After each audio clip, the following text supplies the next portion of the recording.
What's up, everyone? Got another show, Draconian Combat. Me and my homie Michael. We got a guest, another fighter up on the rise.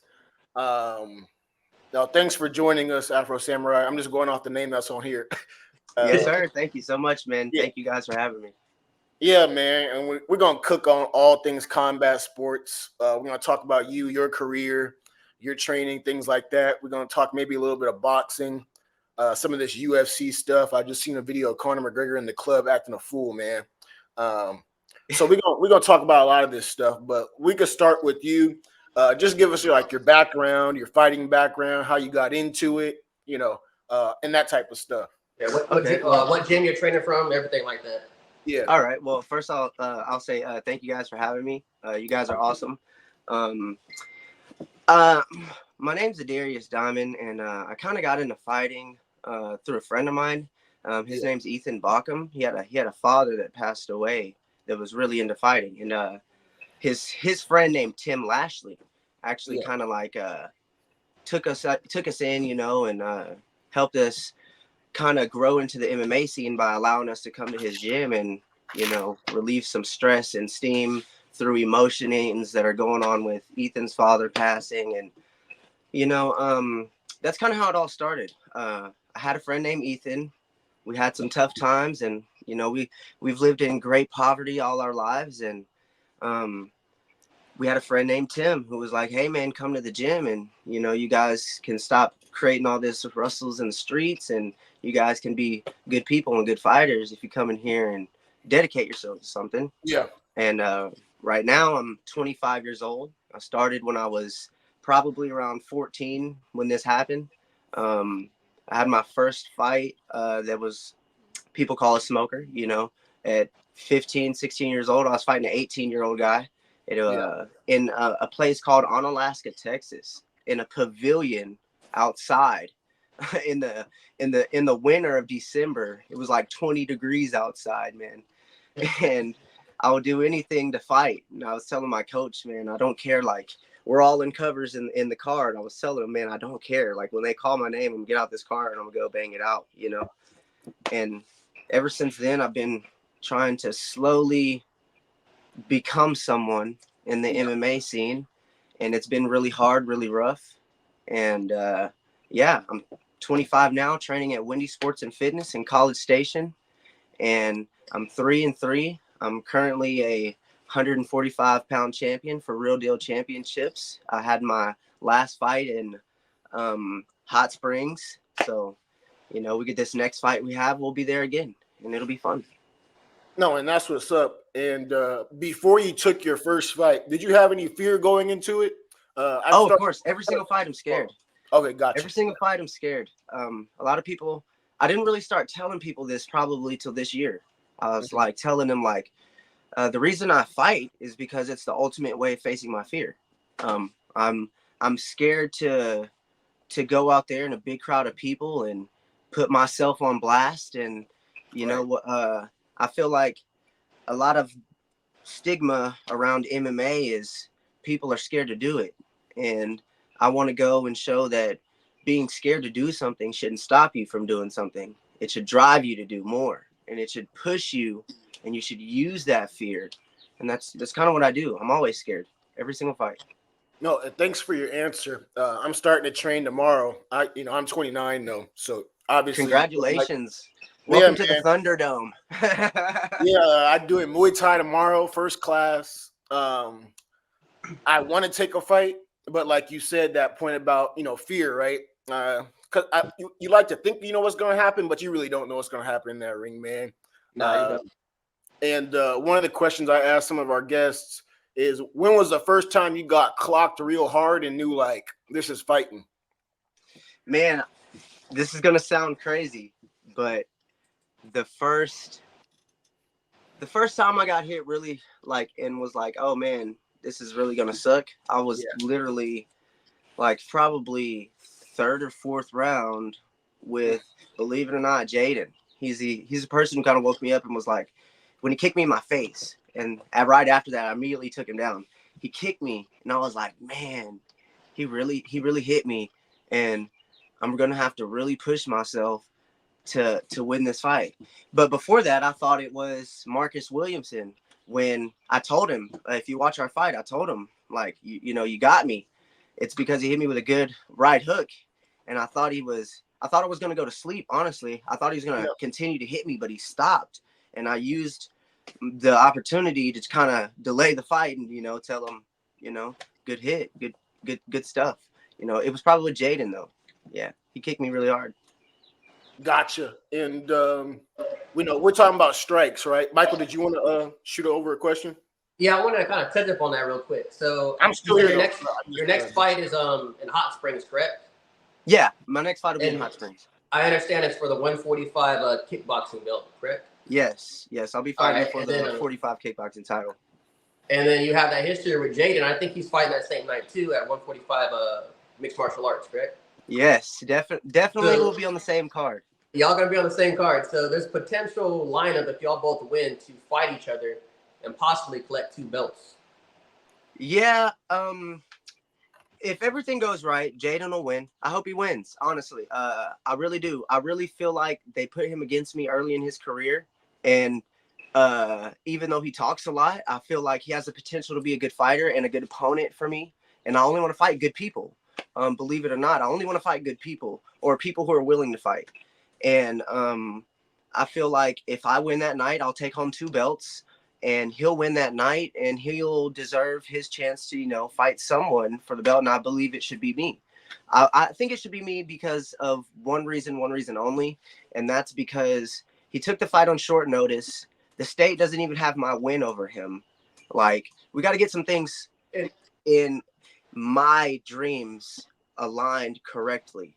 It has nothing really to do with Jaden because I know that this time I'll finish him, which he's a very tough person. He's the toughest. Like I told my manager right after that fight, man, this ginger is the toughest ginger I've ever met in my life. So I really hope he wins, and I really hope we can fight each other. And I'm gonna take home 2 belts. There's no doubt about that. A lot of people like to think I'm cocky, which I'm not.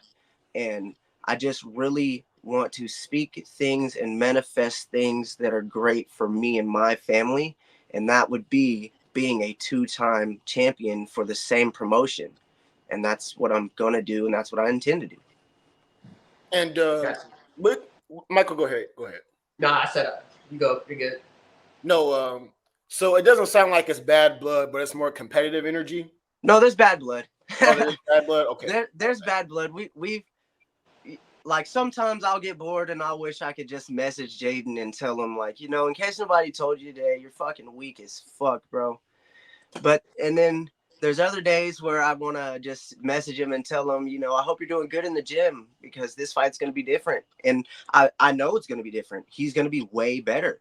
And that doesn't scare me, but that makes me want to be way better because I know someone that hungry to fight someone, like, if he's hungry to fight me, like I'm hungry to fight him, then it's going to be something way different than the first fight, No, bad blood low-key creates good fights. We're all combat people, so we like when dudes don't like each other and jump in there.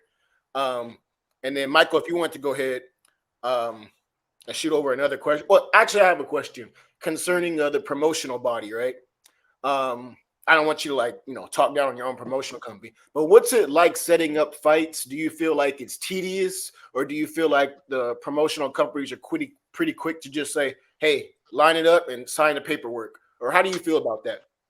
I feel like I work with a lot of different promotions. And the reason why I haven't been to RDC in a year is because I've been fighting for other promotions.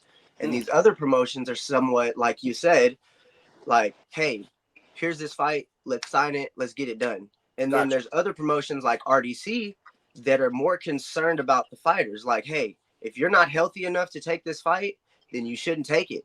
Or, hey, if you want to go fight for this belt at this promotion and hold off defending this belt because it's not going to line up right, the dates don't line up right, or the state won't allow you to fight so close together. A lot of it's got to do with the state. And a lot of people don't know that promotions sometimes don't make those decisions on who fights who. It's the state, And I wasn't aware of that. That's You interesting. can present a fight to the state, and the state will be like, no, he's got too many fights to fight this guy, or this guy doesn't have as many fights as this guy, or hey, this guy just fought last month. He's on, like after you fight as an amateur, you can't fight for 30 days. Or in some circumstances, you can, depending on the damage you took, how long, a lot of people just don't know. The state has a lot to do with a lot of things, and like venues, where you're going to go, where you're going to fight at, what date you're going to fight. You have to get all this stuff approved to the state. It's like a presentation you present to them, and they say, yes, we'll accept this. And they say, no, we won't. A lot of people don't understand the business side and the legitimacy of fighting. I do. Yeah, and me and Michael talk about the business side of fighting a lot. He's a smart person. Yeah, man. And we talk about fighter pay, though, and how fighters aren't being compensated properly. Not at the US.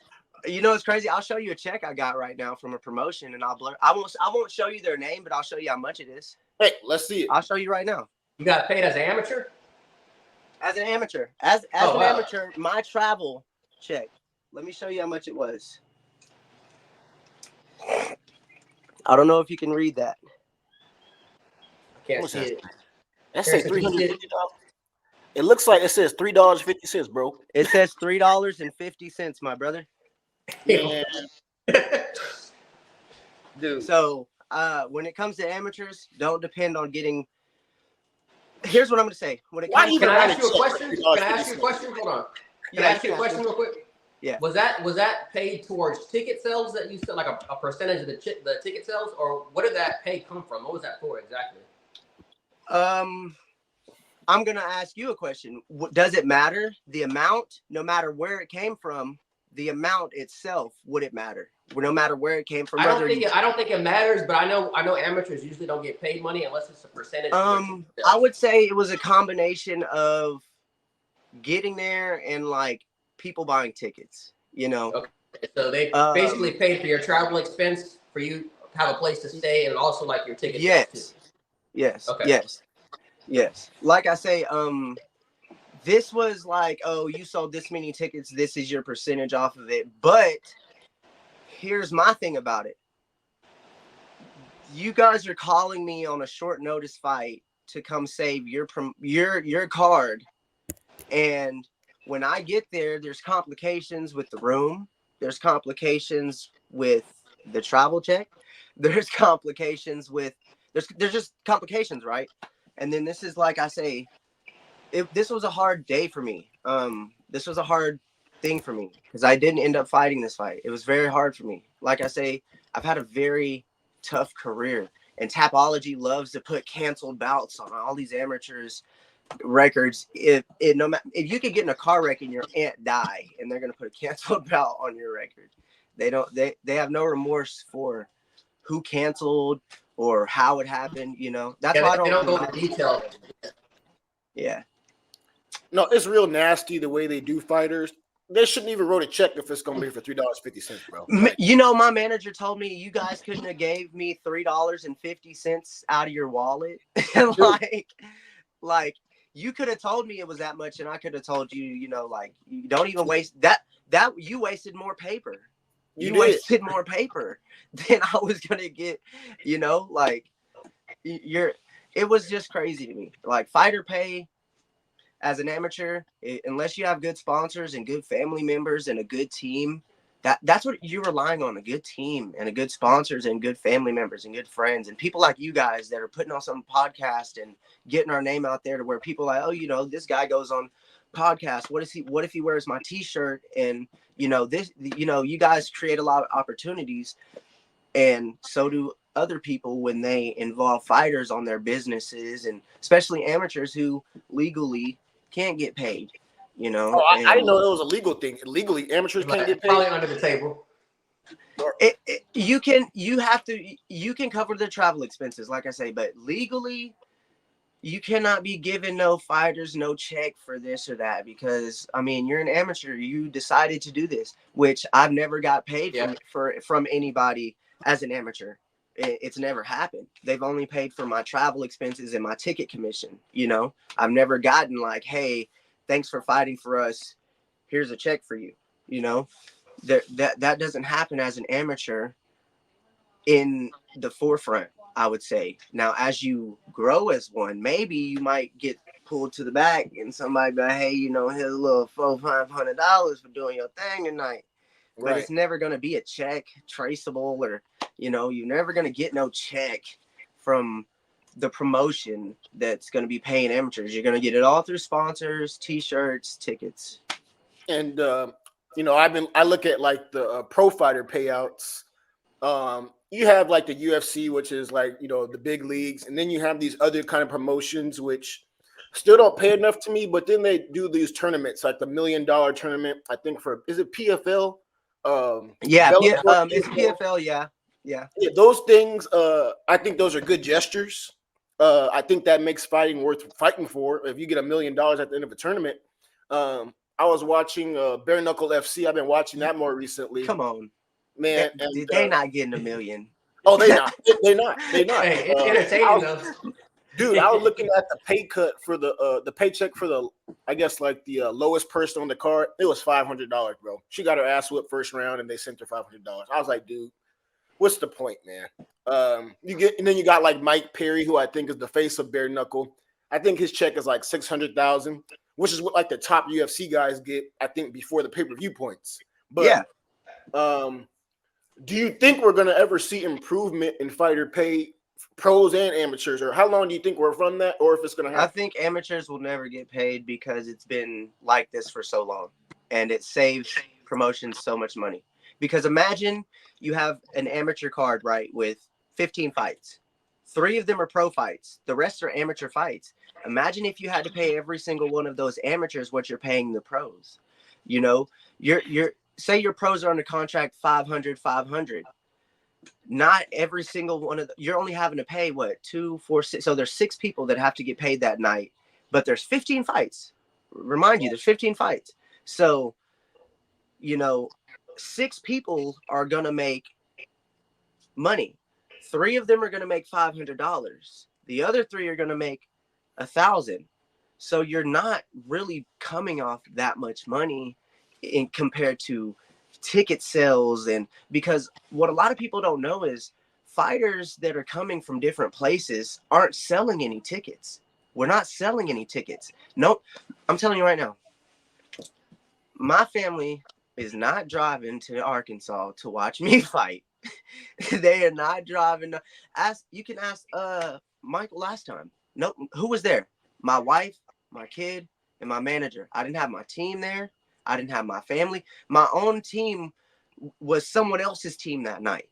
You know, like people are sometimes not going to make these sacrifices that you're going to make as a fighter. And that's why amateurs are not going to get paid, because me as an amateur, I'm willing to drive 8 hours and fight because I have to do that to be a pro and make $500 one day, you know? Right. If promotions had to pay amateurs to travel plus fight like pros, they wouldn't make any money, and there would be nobody fighting, you know? That's why Dana doesn't pay anybody that much, because it's a lucrative business for promotions, and because they're putting on shows. Most of these people that you don't know, it's a show, right? Right. So when we walk out with the mask and we dance and we put on a show, that makes people want to come to their show. It doesn't make people want to come watch us necessarily knock each other out. It makes people want to come and watch the cool walkouts and get drunk while they're doing it. And then in the end, yeah, someone gets knocked out and people get to fight and it's fun to watch. But it's a show. And Michael, what are your thoughts on the promotional structure? Pro and amateur. You know, you had, I think, 3 or 4 fights. I think it just really depends on the promotion. Some promotions have more money to throw out. But even like the bigger promotions, there's no reason at some point, if you reach the level where you're big enough, that you don't allow your fighters to get a portion of their ticket sales. You can't legally pay an amateur fighter. But what you can do is you can give them a portion of that ticket sales. So if they can bring 20, 30 people to that fight, they deserve a portion of those ticket sales. Now the percentage that's be based off the promotion, how big they are, how small they are. I think every promotion has room to grow and get better, but it really just depends on how long they've been around, and I think money is the big thing. How much money they're generating that they can just throw out to different fighters like that. And if we're saying fighters are not getting paid, what about these managers, bro? Are they just doing it for the love of the game? Like, a lot of them are. What do you guys think? Both yeah, on a my lower manager level. makes $0. My manager makes $0. So I shout out to my manager. She's an amazing person, and she just doesn't.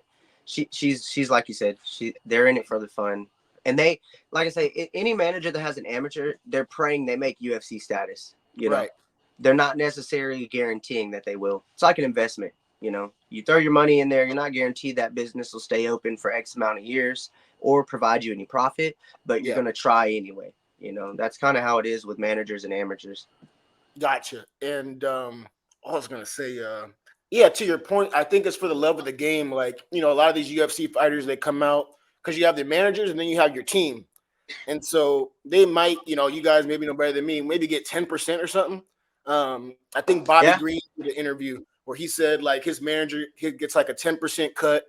And though Bobby Green's gotten pretty established now, so he might make like $700,000 a year fighting 3 times. So obviously the manager's, you know, probably solid at that point. But then, you know, the amateur level, it's like you said, an investment. This stuff's real shiesty in the sport, bro. Are you guys being insured health-wise when you fight? Like, do they at least take care of medical expenses? Usually the night of the fight. Yeah, so I was gonna say, like if you get injured night of the fight, you can go to the hospital off of their you know insurance and stuff like that. But as far as like long term through training and management and stuff, not necessarily. That's it. Yeah, he hit his spot on. But I mean, you figure that's like that's almost what's expected from any promotion that's not Bellator, PFL, UFC, who's already well established and they have a lot of money to throw around for health insurance.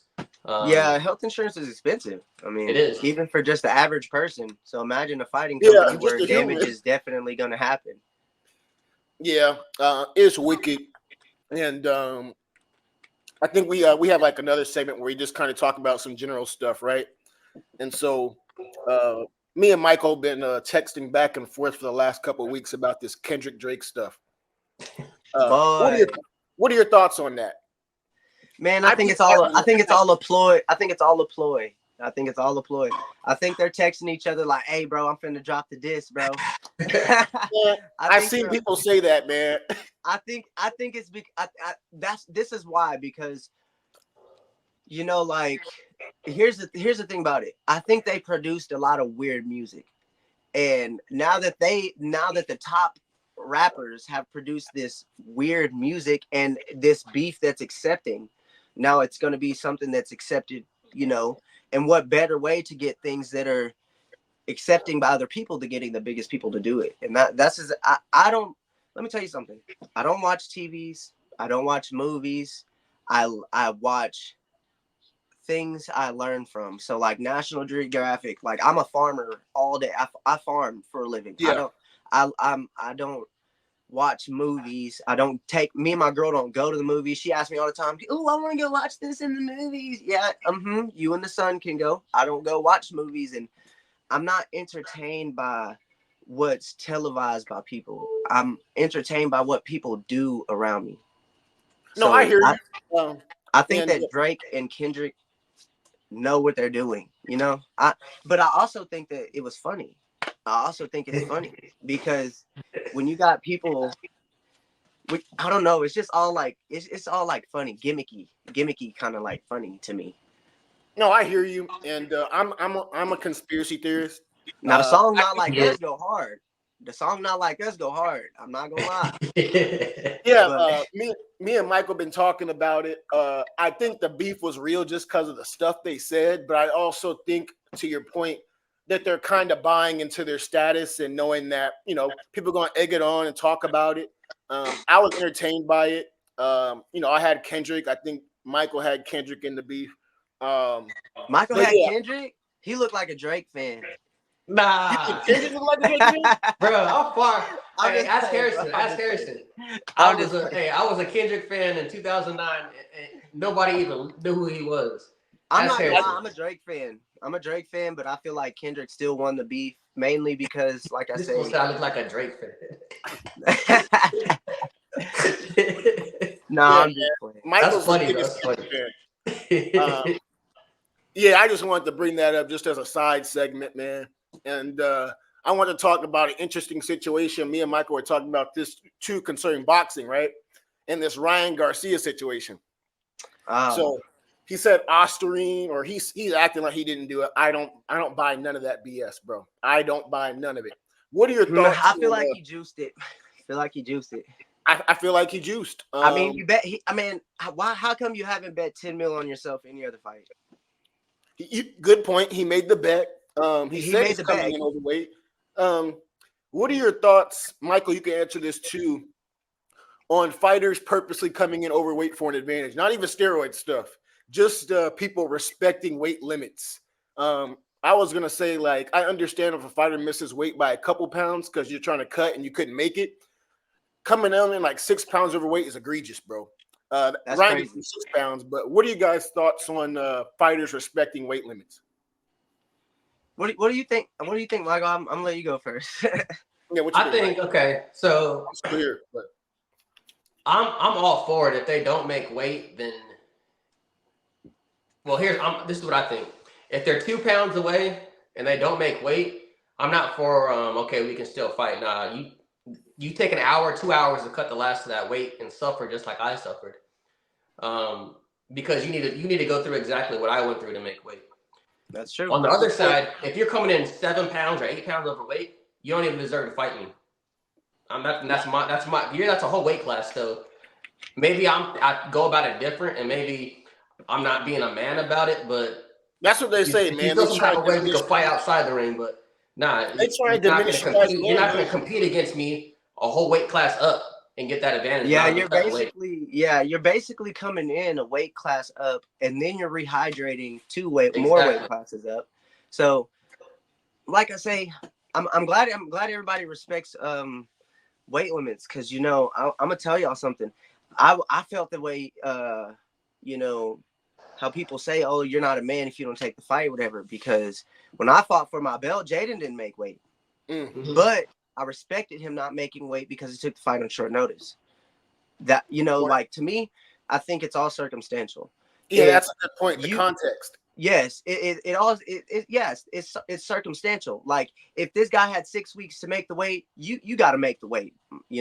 If you had a week, 9 weeks, and you missed by 2 or 3 pounds, we're gonna let you make it, because you're not getting that advantage that I had in those weeks in that training. And I think it's all circumstantial. Now, if you come in 7 pounds overweight, I don't care what nobody say, you're gonna either have to go cut, you're gonna at least have to get within 2 pounds, or we're not fighting. Like, and if you refuse to cut any more weight, then we're not fighting. You're not gonna come 6 pounds overweight, 5 pounds over. It's not gonna happen with me either. I agree with Michael. I don't think that you should be able to do that. And let me ask you a question. So Harrison's not so familiar with cutting weight. A lot of people say, oh, it's just 2 to 3 pounds. But how hard is it to cut those last 2 to 3 pounds? Right. Man, there's been times when I've been cutting those it's the last 4. I don't care what anybody says. It's the last 4 to 5 pounds, and definitely the last 2 to 3, because the last 2 to 3 pounds, there's truly nothing in you. So what's that last 2 to 3 pounds is your soul leaving, and people don't understand that it's pieces of your body actually leaving. Like, that's what it feels like. And these 2 to 3 pounds that people are scrubbing off is 10 hours in the sauna, is 2 miles running, and then 30 minutes on the bike, and then 15 minutes on the mitts, and then it's this much water. And you're gonna have this much gone, and you're gonna have to do it again and again and again. And I think that people misunderstand that cutting weight is an easy thing. Oh, all he's doing is sitting in a sauna. all he's doing in this, but you haven't eaten for days. You haven't drank water for days. You haven't done this. You haven't done that. And like I said, the last 2 to 3 pounds is the worst. And I know Michael knows, and I know that when you're cutting weight, everything about you changes. Your attitude, your clothes don't fit, your shoes don't fit. You walk funny. You feel druggy at night. You can't piss. You're bloated for no reason, and you ain't ate nothing. Like, it's your body changes, and people are really like putting a stigma on MMA when it comes to, oh, it's just weight cutting. It's not just weight cutting. Weight cutting is training, just like it is training, doing the drills, doing sparring, if you don't know how to cut weight, just like you don't know how to throw a jab, you're going to lose fights. And those last 2 to 3 pounds are you training yourself to mentally prepare for this every fight. And, I just really feel like people don't understand. Like Michael said, they don't understand. They don't understand. Yeah, and I necessarily can't relate. But in a sense, I can't relate per se, but I know y'all be suffering. And y'all, are putting your bodies through the ringer. And I want to talk about also you guys' thoughts on, because, Ryan, he tested positive, and then did a hair follicle test, some more garbage. But is there like testing happening at the amateur level or lower level pros, or can guys do, whatever they want and come and fight? Man, no. Michael, what do you think? You seen anybody getting any tests back there? They come to you asking for a cup or anything? It's not like UFC or like Bellator. Actually, I don't even think Bellator is as strict as UFC. But there's still limitations. But you can go under the radar taking some stuff in the amateur scene, and even on the pro scenes, the lower levels, because they're not putting the money towards it costs money to do. It costs money just like insurance. It costs money to do. They're not putting that money towards it to do all that extra testing. Yeah, that's true. I've never gotten tested. I wish they would test amateurs, because when I had my first state sanctioned fight in 2016, I was 16 years old fighting a 24-year-old man. And I was thinking to myself, how did I get myself in this situation? And then I went to the back and I seen a guy in this closet shooting up in his arm. And I thought to myself, no one's going to say anything to this guy. No one's going to do anything. And they did it. And at this time, it's back in, 2016, 2017, somewhere around that time. And it's my first time ever fighting. And me, I'm just trying to be quiet, and my nerves are high. My first time in the arena. So I didn't say anything. My trainer just looked at me and said, you don't worry about that. You worry about your fight. And sure enough, that guy, no matter what he did, he still went out there and lost. He definitely went out there and lost. And I'll never forget that really truly showed me that there's no perks that'll make you win this, but training. There's no shortcuts. There's no shortcuts. Yeah, no shortcuts, bro. And then I wanted to get you guys' thoughts on a couple of UFC fights coming up, right? And so I think the big one right now, I'm looking at the cards. We got Poirier versus Makhachev. Who y'all got? Unfortunately, I got Makhachev, man. Y'all know he's a grappler, bro. Y'all know he's a grappling monster. I like Poirier. I think he has a better fighting style that's better on the eyes, but unless he can defend a takedown, dude, and he ain't gonna learn overnight, bro. And those people in those areas, those mountain people, I don't know what you call them, bro. Whatever they are, those people can wrestle, bro. And they're training hard. Yeah, the Dagestani, man. Yeah, man. So, y'all, what are y'all thoughts on that fight? I'm curious about both you guys breakdown, tactically and those type of things. What do you think, Michael? What do you think? I want Poirier to win, right. But deep down, I think Islam's gonna get it done. I think Poirier will pull it off. I think Poirier's gonna pull it off. I think he can pull it off, but I think he has to catch him with something. I don't see him grappling in a 5-round fight, though. I think Poirier's grappling is gonna be better than y'all think, because he's got some wrestling in his background. He's definitely. I feel like that Dustin's been knowing he'd get this fight longer than Islam, and that he's been I working see on what you're saying about that. Yeah. working on some things, and because you would think when Islam fought 2 times ago, who's after these people? Obviously, it's going to be either Dustin or someone else on like some type of run or hiatus. Which it's. I think that this is just a good retirement fight for Dustin, and he asked for it, and that he's been training for the fight himself. Like, hey, Dana, can I get this fight as my last fight? And he's been like, well, Dana, like, well, I have to talk to Islam, but Dustin in his head already knew. So that's why I'm saying he knew ahead of time, and I feel like he's challenging himself on the way out. I think he'll get it done. I think what gives me hope is Volk's ability in that Islam fight. I don't think Volk had a bad showing, and he's a much smaller man, right? Yeah, and Islam struggled to grapple with him. So, and that's my hope. That's my hope, though. To me, Islam isn't like Khabib either. Islam doesn't look for dominant positions. He looks for submissions to me. And to me, doing that with Dustin Poirier might give him up for he'll take a undominant position, which might get him knocked out. Dustin Poirier has a bunch of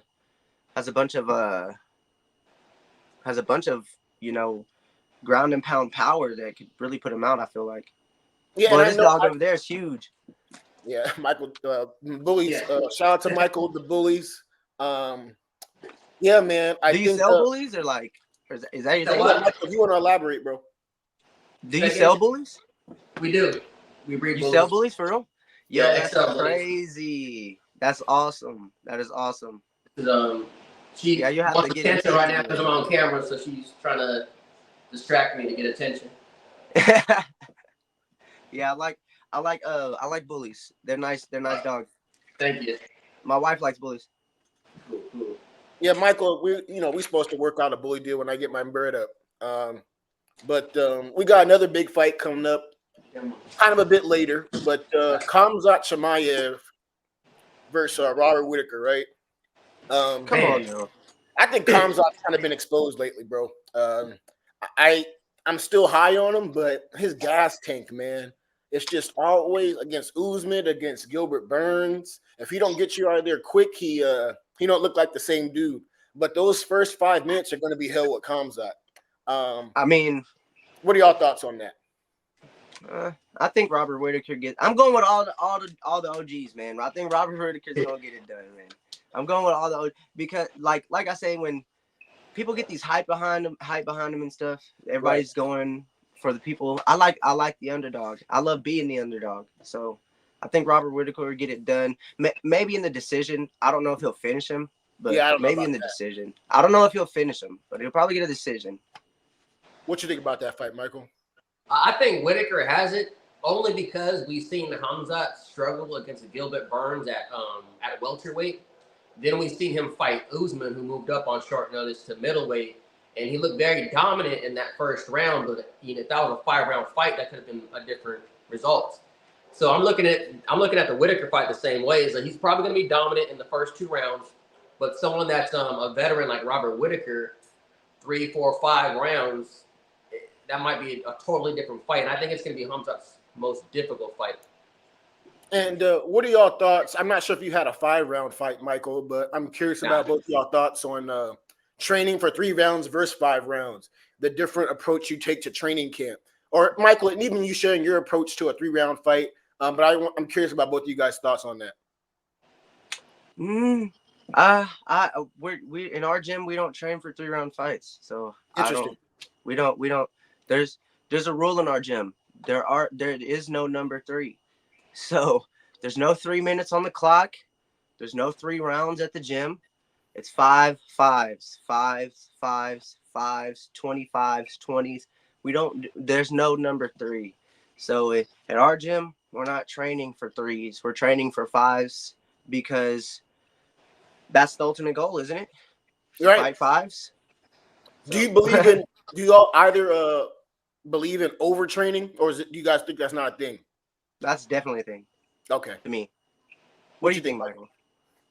I think it's a thing. You just gotta know when to shut it off sometimes, because sometimes people can overtrain because they're so fixated on, you know, being prepared for their fight, so that they feel like they need to do something extra. Sometimes you have to know when to shut it off and just use that time to recover. I think a lot of that comes with experience, and also the people around you who are experienced to let you know, you need to take today off. You've been training hard. Yeah, I agree. There's a such thing as overtraining. Definitely. I believe if you don't give your body time to recover from, like, small injuries create big injuries. Recover from small injuries, there will be no big injuries. So when you get a small injury in sparring, don't spar anymore.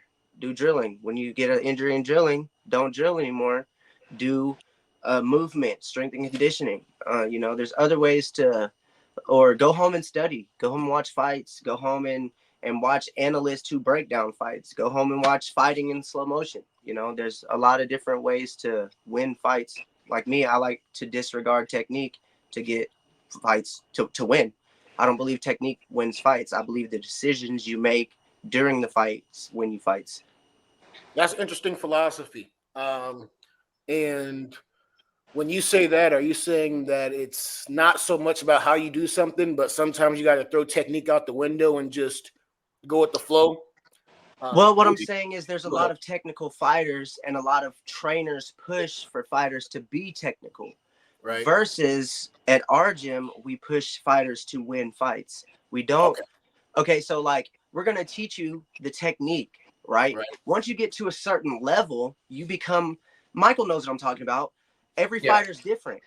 Everyone starts out the same, but eventually each fighter gets a character or a personality in how they fight, how they execute things, how this fighter may use kicks more than this fighter uses jabs, and stuff like that. And in our gym, there's I live in College Station. There's people from all across the world here, so everyone fights different, but we all learn the same.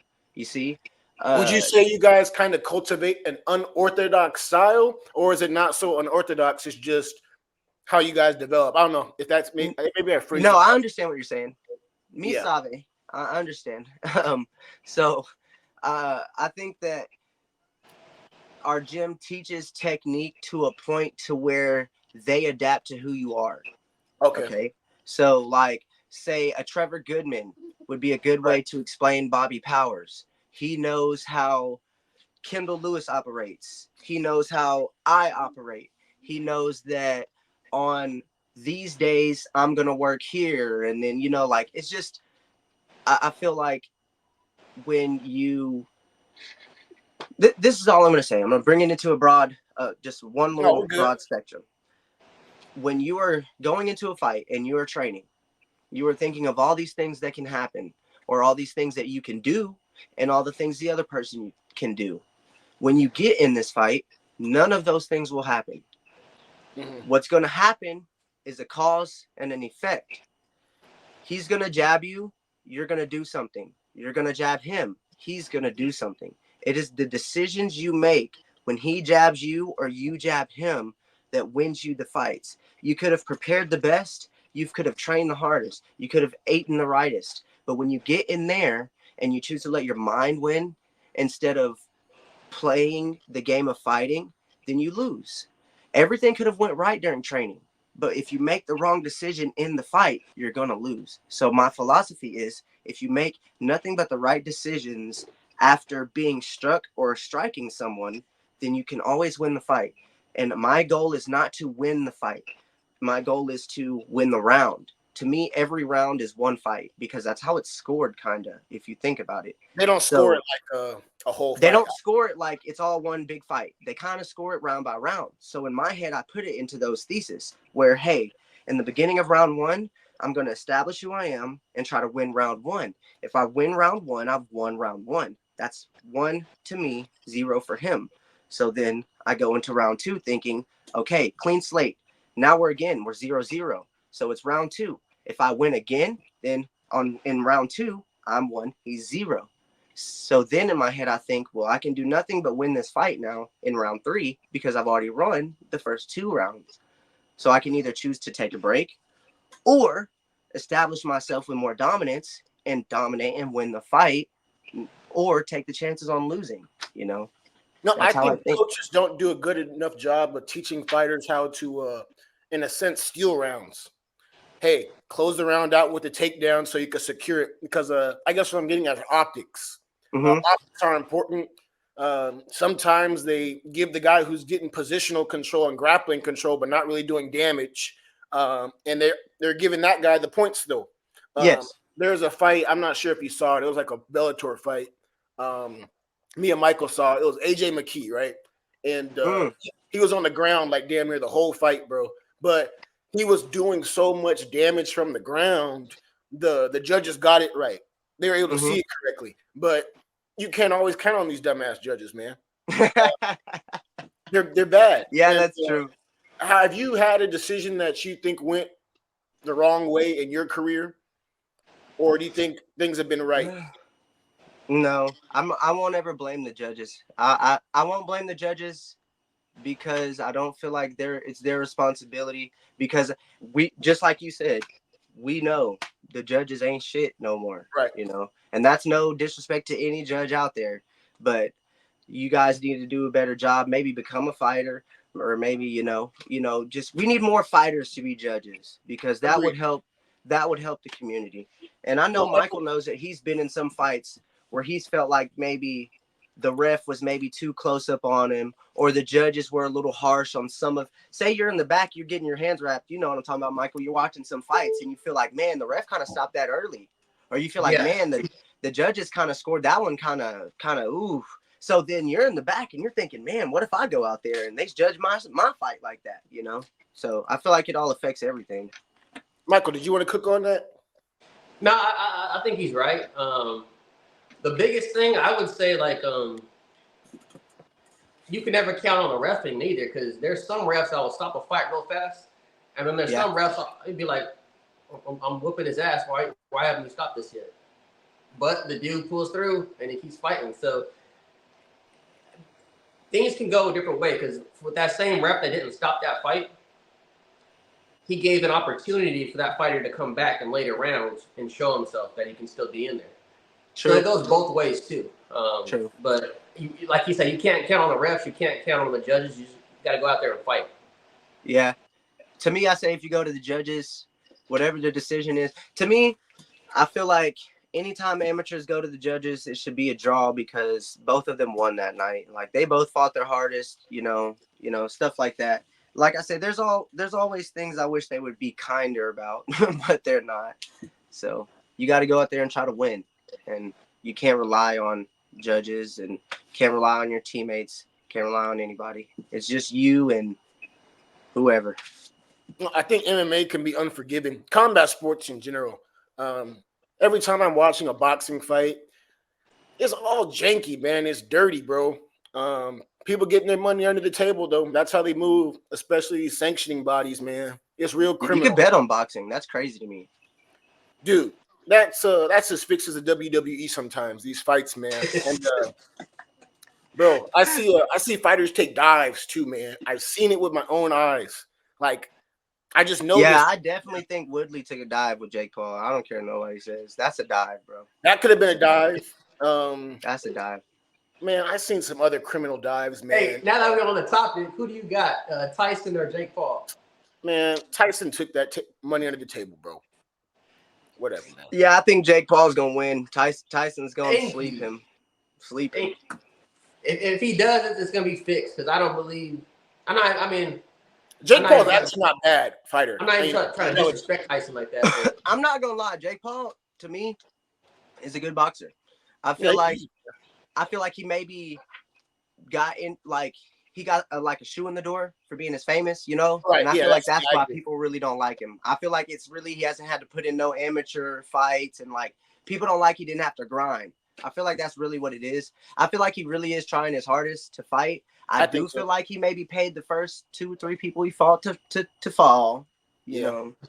But I do feel like after he fought that the real boxer Fury or whatever. Yeah, Tommy Fury. I feel like after that he was like, man, I could probably actually hang with some boxers. And then he started lining up some okay fights and stuff like that, and tried his hardest and actually won.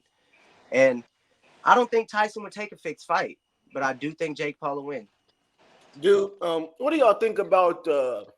I don't really think it's MMA, but boxing's like become a mockery with all these influencer fights. I saw 2 porn stars fight last night, bro. This damn No thing is way. porn star fight. No, I'm not gonna lie though. I would have paid to see that. So Hey, I and mean, that's the thing though. that goes back to me saying these are shows. These are not like boxing. Boxing now is a show. You got rappers walking out with fighters. You got it's you got to think about it. 50% of the ticket sale is for viewership and contentship, and like people that are watching the fight want to see something cool. That's why, you know, like say sometimes during intermission they'll have kids go do jiu-jitsu. It's always fun to watch kids wrestle each other. You know what I'm saying? Like it's little stuff like that. Like these are shows now, and I will agree with you. There's so many. Like you got KSI in the boxing scene. You got Jake Paul. You got his brother. You got what's that other YouTuber? He's like an Indian dude or something. Sauce Poppy or something like that. Sauce Poppy. I think Michael brought him. Poppy. Yeah, him.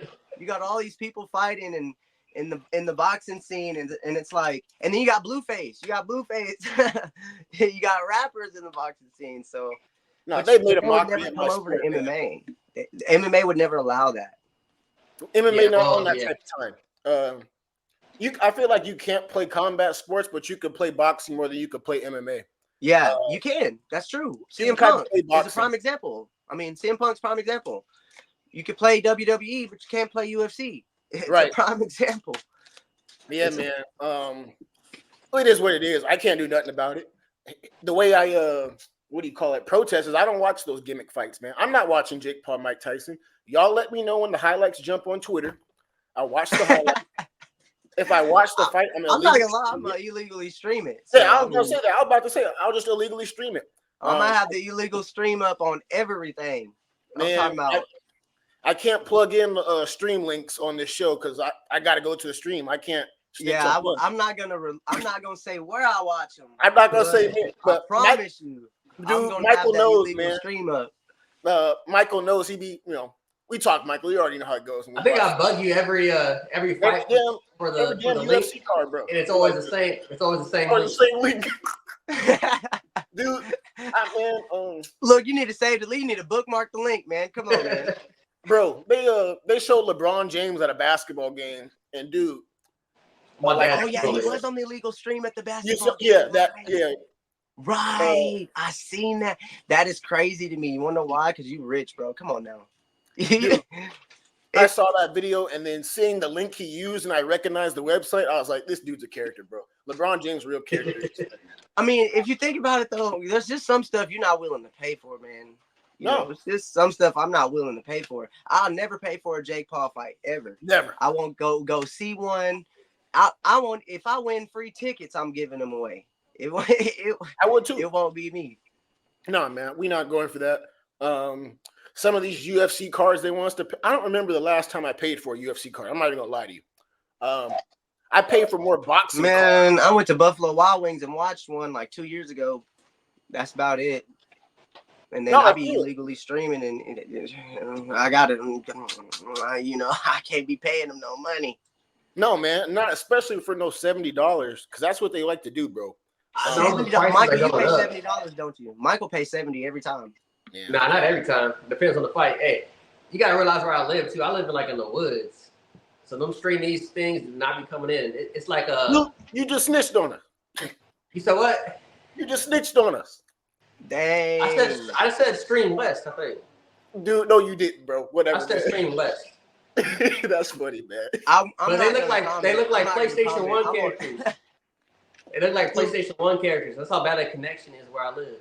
You said PlayStation 1. Wow, that's wild. Like you can see like the pixels, like the little bricks. You can see the pixels, man. That's foul, bro. So you got to save up. For the UFC events. I see. I gotta get a Starlink. That's what I need. Starlink. That's wild. I need better internet. You would indulge in that, wouldn't you? Hell yeah, where I live. Elon, take care of you. You people out there in the country. Hell yeah, bro. I don't have internet like y'all. No, I got Harrison has the best internet. I live in the woods in a camper, bro, with a truck. and drive I track. forgot you said that you farm, so you're probably on the same as me. Yo, I wanted to ask you guys, kind of like an offshoot thing. What's the farmer's lifestyle like? I'm out here in Santa Barbara, cool apartment, whatever. But I'm trying to go off the grid. It's hot. Michael, I know you hunt. I'm trying to It's get hot, out here, bro. I done got 3 shades darker out there this summer. dude. It's Yeah, hot.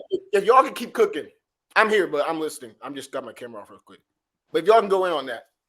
No, I'm not a farmer. That's all Adarius. You're a hunter though, so Nah, you know like right now, I work for Arrow Sea Ranch here in College Station, and we bale. We work with hay right now. We used to do cows, but we got rid of all the cows. We bale about 560 acres of hay, year round. We have Tiffany, we have oats. But right now we planting some Bermuda and some alfalfa, but we've had some crop failure due to the rain. But we'll plow that up, we'll till it up, and we'll replant it and we'll try again, trial and error. Right now we've probably, I don't know, right now we probably got 1, 2, 3 20-acre fields that have been cut, and we tethered them yesterday. Tethering is a process where you take these big spinning rakes and it grabs the hay and flips it so it aerates it. So basically when we cut a field, we'll rake it. It'll dry. We'll tether it. We'll rake it again. Then we'll bale it, and we'll stack the bales. And then customers will come get however. I mean, we had a guy buy 80 bales the other day. We had a guy buy 50 bales. You're looking at $3,000 to $5,000 per sale, somewhere in there. And it's a lot of hard work. It's hot, and a lot of tractor mechanics. It's hot outside, man. I'm telling you. I'm ready for that lifestyle, man. I think I am. Fake, right? Because people say they're ready, and then you talk about you gotta tell them where you're from or where you live at right now. That's right. You're in Arkansas, right? Or I'm in Arkansas. He's in Texas. oh, okay, got you. Okay, my bad. Harrison's from California. Well, you're in California? Yeah, I'm in California too. I'd love to live in Los Angeles. I visited Los Angeles one time. I would totally move there. Dude, I'm trying to leave this place. I want to live I want to live in the woods, man. I think I do. Michael, did you want to elaborate just on hunting? Because I know you do that, and just you go hunting. Michael? I like to hunt. Yeah, I like to hunt, deer hunt. And now that I live out here, I've been out for like 2 years now, so I want to get into like other stuff like squirrels, rabbits, elk. A lot of it's a lot easier to do now that I live out here. I've always done deer hunting though. Like we used to come out once a year to Arkansas because we have family out here. Didn't you just tell me you ate a deer burger yesterday? Was that you who texted me that, bro? Yeah, I did. This fool thinks I'm weird because I eat deer. I would just give you a hard time. Ate deer meat? I'll eat deer meat. You should send them some. That's what you should do. You should send them some. Weird because I eat deer. Like, you know how much probiotics they're pumping into the chicken you're buying at your local Walmart? Like that chicken, man. They get those chickens out of a freaking Look, let me ask, what did you eat earlier, Michael? Did you eat some more deer? Or did you eat anything at all? I did. I'm weird. Like I like to create new things with deer meat. So the other night I made some deer lasagna. And Harrison said I needed prayers. Yeah, that's what I said. You need to pray, bro. I don't know what you're doing eating that stuff, bro. That's disgusting. Hey, deer burgers, deer tacos, deer chili, deer everything. What's wrong with that? What's wrong with the deer? I'm not understanding why he. Because he don't. I chicken, steak. Those are I don't even know what animal a steak comes from, bro. I forget. I'm not sure if steak is beef. I don't eat beef or pork. Really? I haven't eaten beef and pork in a very long time. I don't eat beef or pork. I eat chicken and fish. I don't eat beef or pork. Not because I won't slaughter a cow, because I will. It's because I don't like. Man, let me tell you something. I went to a cow farm one time and we were slaughtering these cows, and this cow had a cyst on him so huge, and all they did was pop it and slaughter it and sent it through the machine to be. Someone's gonna eat that, not me. And then my mom, when I was growing up, never really fed us pork because she didn't eat pork. My mom didn't use salt to cook. I don't use salt to cook. I believe you get your salts and stuff from the vegetables and stuff you use and stuff like that.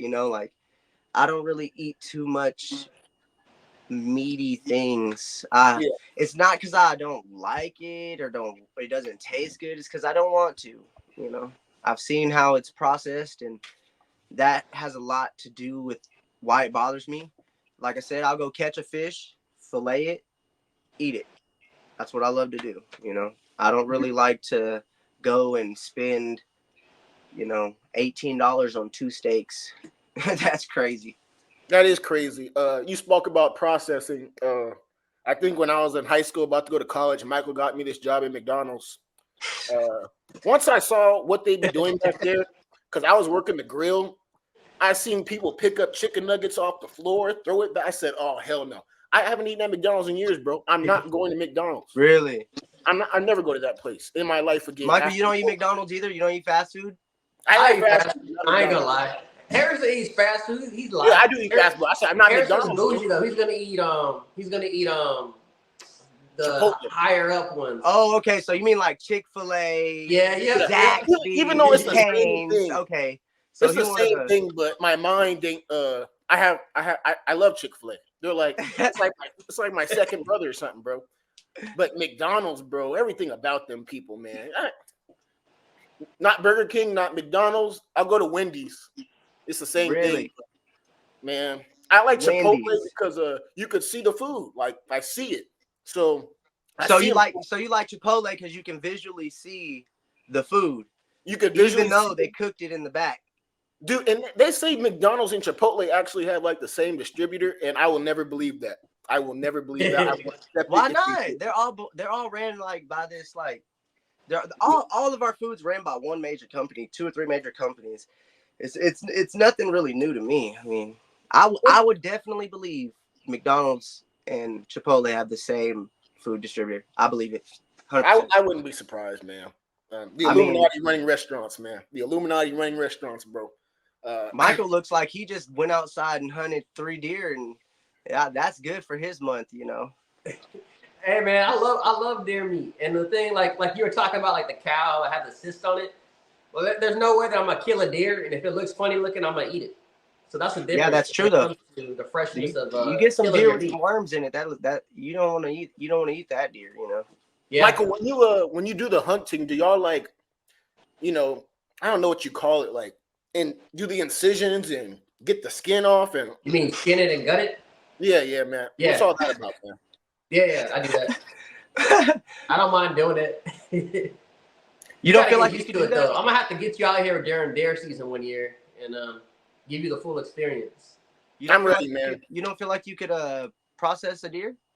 I feel like I could, but it would be a real shocking experience. Like I don't know. I like animals, man. I like the animal kingdom, bro. I don't like killing these things, but I gotta eat. So, that reminds me. I have a Lord pray for him. I don't mean to be funny when I say this, but I have an autistic nephew, and he's really funny. And we were skinning a deer one time, and he comes up, and we're like, "Come on, help us take the skin off." And we're trying to get him to hold the skin while we're peeling him, and he's like, "I can't do it. This is not like the movies." We died laughing. We're like, "No, it's not like the movies." I think I'm underestimating the whole hunting lifestyle because I've never hunted.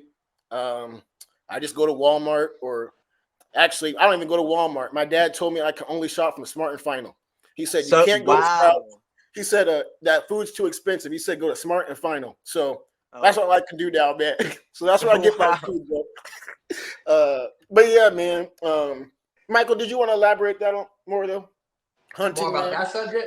Yeah, hunting. And then we could talk some more combat shit. And I actually had a question after this. Go ahead. That came through. I'm gonna shift it real quick. All right. Go ahead. Adarius. On Draconian Combat, we do we don't do top 5s. We do Mount Rushmore. So yeah, Mount Rushmore. We asked all our guests if you can put somebody on the Mount Rushmore, who are those fighters going to be? All of them. On my Mount maybe Rushmore, a top 5. Yeah, top 4. That's what we're top gonna 4. do. I would have GSP.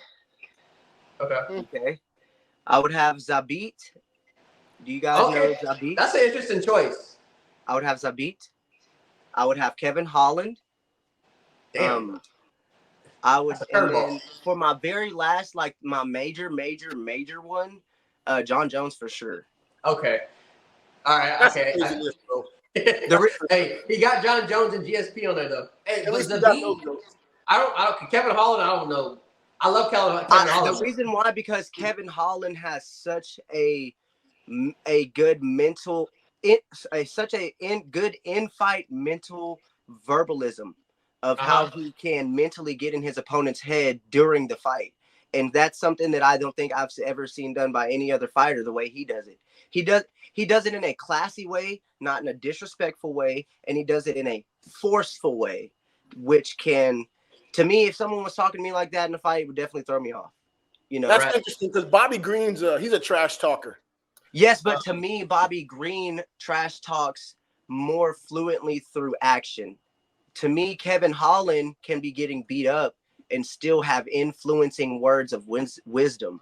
As far as Bobby Green, when he gets beat up, he kind of gets beat up, which Bobby Green is also one of my, if I had to have a top 3 favorite fighter list, it's Zabit, Kevin Holland, and Bobby Green in that order. But the reason I like Bobby Green is because he disregards technique for finishes and he doesn't have, he has a fighting style like if you went and done that in the gym, a fighter would be like, why are you holding your hands down? Why are you doing that? Why? Like, he has a fighting style like a coach would not want you to fight like, and he gets the job done. So yeah, Zabit's an interesting choice, dude. Because like Zabit, he's like one of those fighters where it's like because he doesn't fight anymore, so it's like one of those. It's one of those what ifs. Because I remember watching him fight and thinking this dude's gonna be good, and then he just stopped fighting. But that's an interesting choice because if he was still fighting, I think he could compete with these top caliber fighters. I think if Zabit was still fighting, he'd be the first. What is he, bantamweight? I think. Yeah, I think he'd be the first bantamweight 3-time champion. I think you out your mind. No, I'm not. I'm not. Hey, I think he would go from 35 to 45 to 55 and take all 3 of those belts. I think he could compete against O'Malley. I think Yes. Zabit would. I think Zabit would sleep everybody currently. Dude, I have stylistically. Zabit was a beast, Harrison. I seen his highlights, but he don't fight no more. That's the thing. He stylistically knows how to put everything together, and that's the thing.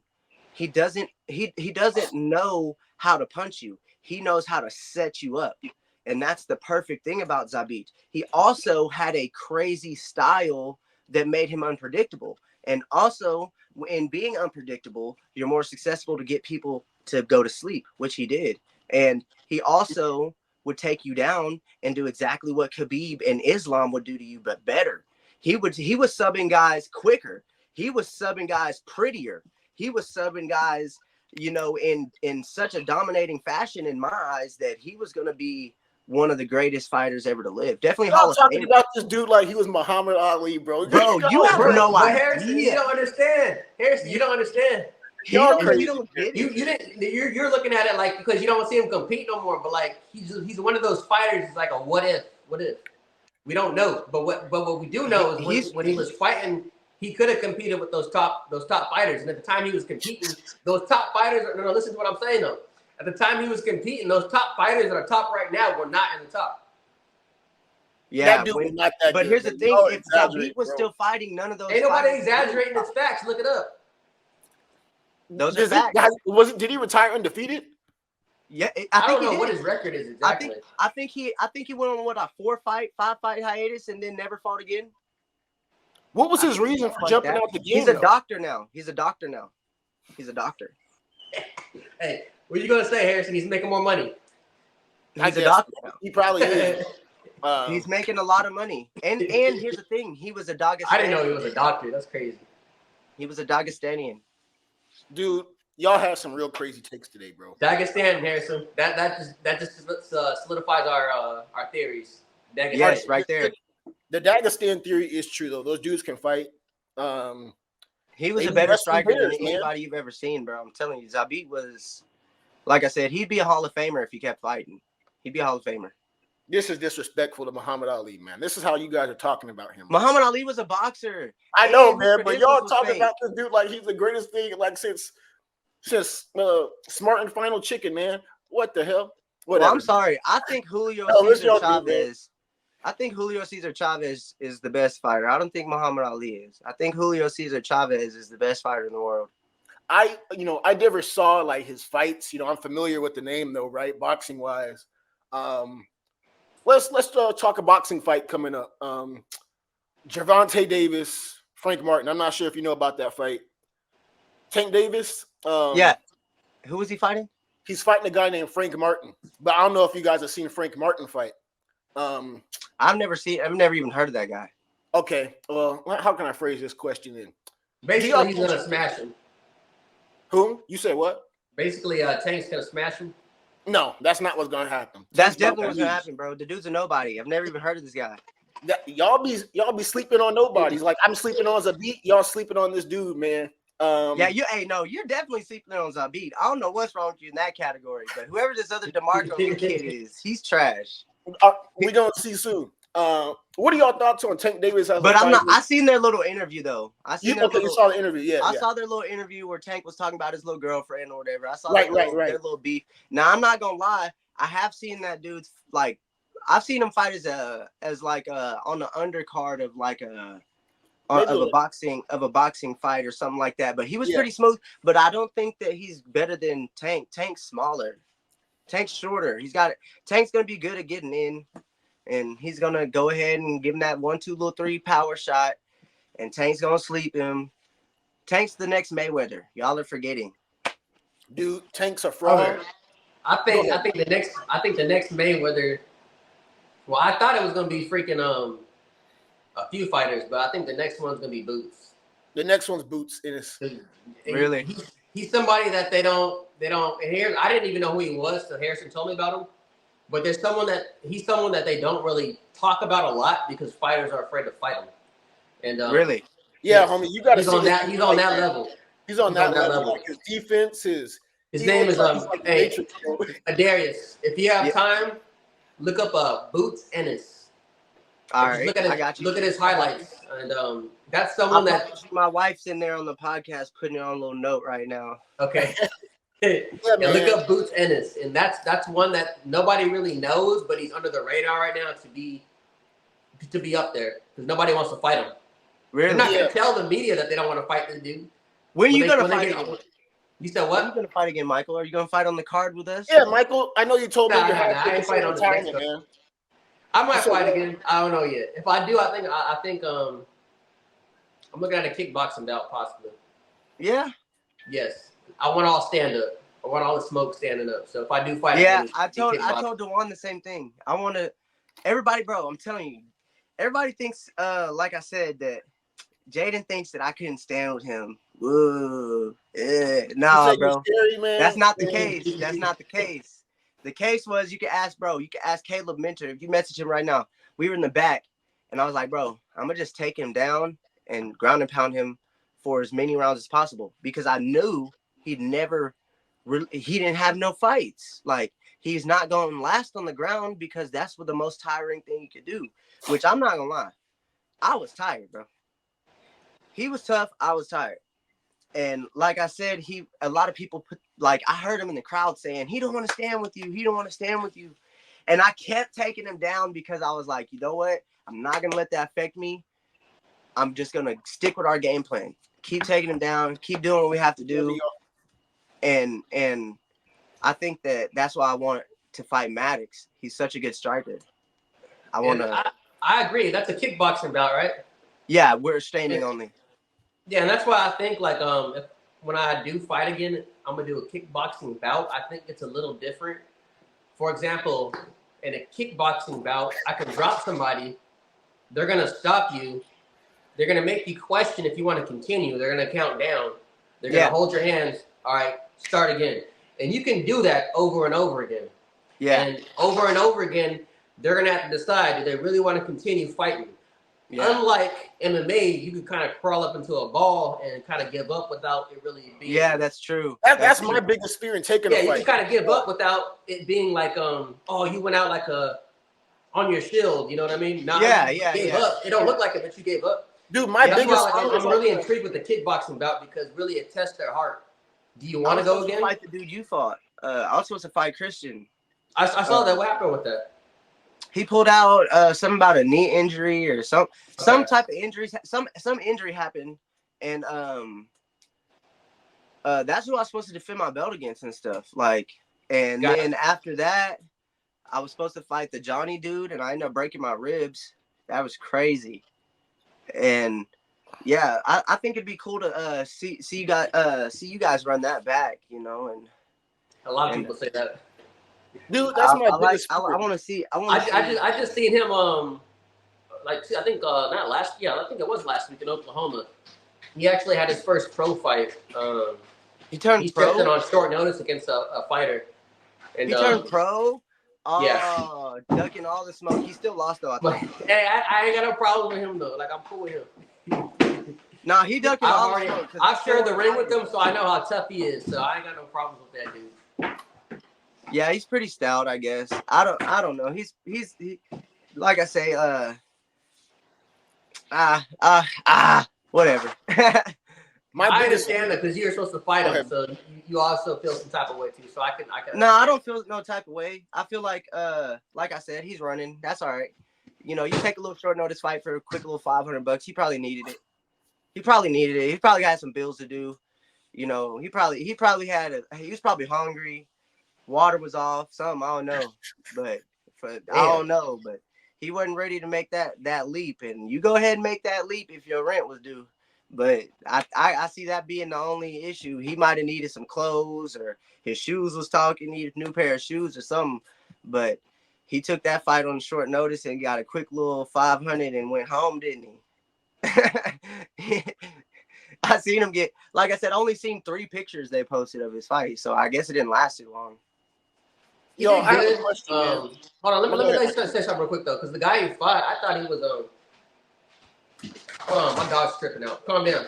The guy who fought, I've been seeing him like on the RDC, doing like commentary. So I assumed he was a pro fighter. It turns out he has like 15 amateur fights, and that was his debut too as a pro.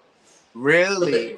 So the dude that he fought, like, hold on, my dog is going crazy. Sit down. I'm jumping on the table. The dude that he fought, like, he did actually good stand up. Like, standing up, he was catching dude. And then the dude, I think, was more experienced when it came to the groundwork, and he was able to submit him when he went to the ground.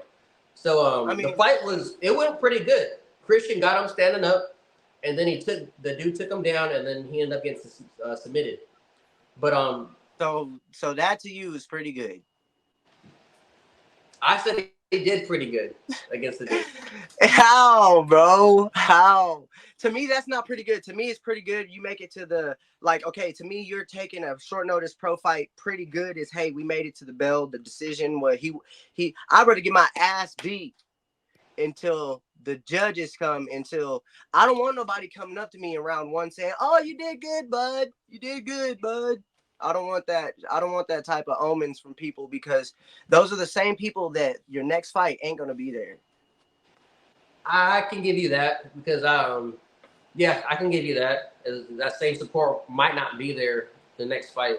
Like you're taking your first pro fight. You need to win that. You need to win that. You don't need to. That's your stepping stone. You've done all these amateur fights. You got beat up in the amateurs. Who cares about that? You're 0-0 now. You need to win that fight. You don't need to be taking it because your water's off or your rent's due or your shoes are talking. You need to win that fight. It sounds like you want a little bit of smoke with this dude.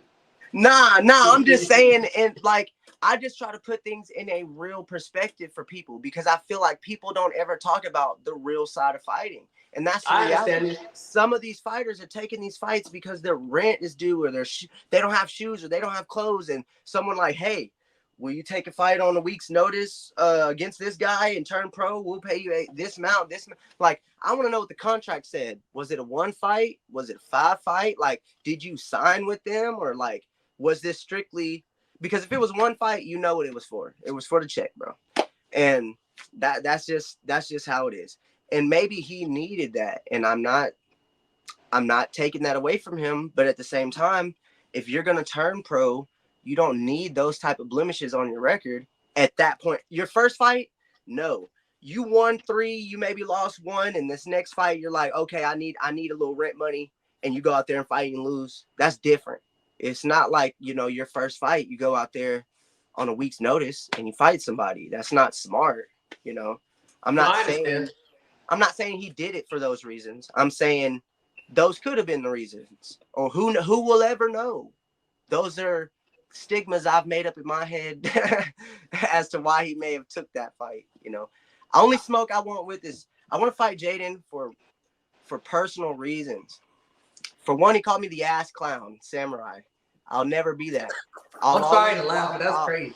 I'll always walk out swinging my the ass blade. clown?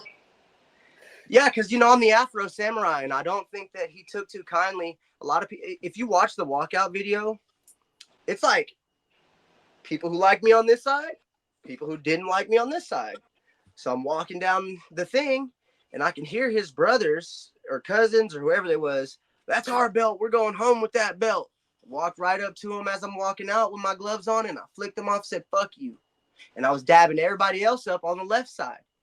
So, and then, like I said, we had seen him in downtown after weigh-ins, and he was being all cocky because he was going in the hot springs bathhouse to get him a little bitch bath like women do.